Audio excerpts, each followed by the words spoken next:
If any one person serves as a symbolic citizen who welcomed and benefited from Pfizer's arrival in New London, it might be Steve Schiavone, better known as Stash. His Stash's Cafe, a small convivial biker bar directly across the street from the Pfizer property, was an immediate hit with the crews building the new facility. Due to harsher drunk driving laws, Stash had already shifted focus to include a more diverse menu and live music, and the wave of Pfizer professionals fit the new demographic perfectly. Stash expanded to more than twice its original size. We went to more food, a lot more entertainment, and as luck would have it, Pfizer decided to come across the street. So as we're making these moves and change the direction of our establishment, we got construction workers coming over eating lunch. Pfizer's coming in for lunch, following them right after that. So we kind of got a lucky break there. In similar fashion, a lot of New London establishments saw immediate results because of Pfizer, and in fact expanded or at least partially shifted business plans in anticipation of their promised long-term commitment to New London. Schiavone, who has since sold the original Stashes and now owns On the Waterfront, another restaurant whose dining room in fact overlooks Pfizer. While only one aspect of the On the Waterfront concept, that fact is not coincidental. Crown Royal Rocks. When Pfizer came into the area, a lot of people did business moves to accommodate them. They made a commitment into their business. So did Pfizer make a commitment into the community. And I think a lot of people had great expectations of them.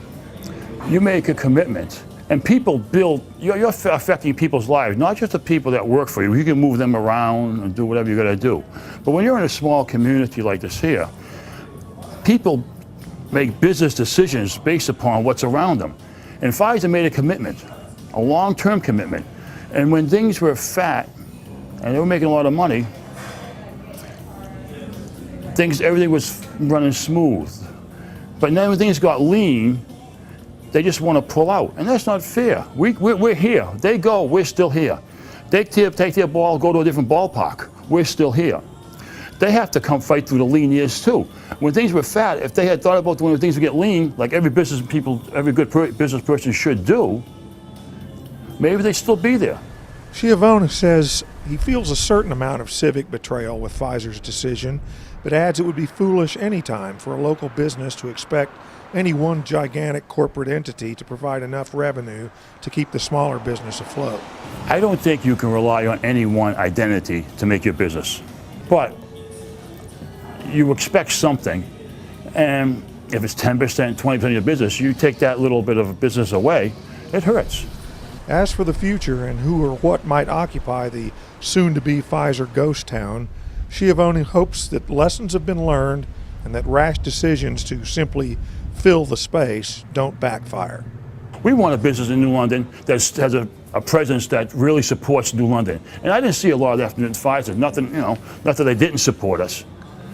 But a lot of them lived way out of town, and they weren't directly involved in our city. We want a business that's going to be involved in our city. We want a business that people are going to live in our city and support our city 100% like we do.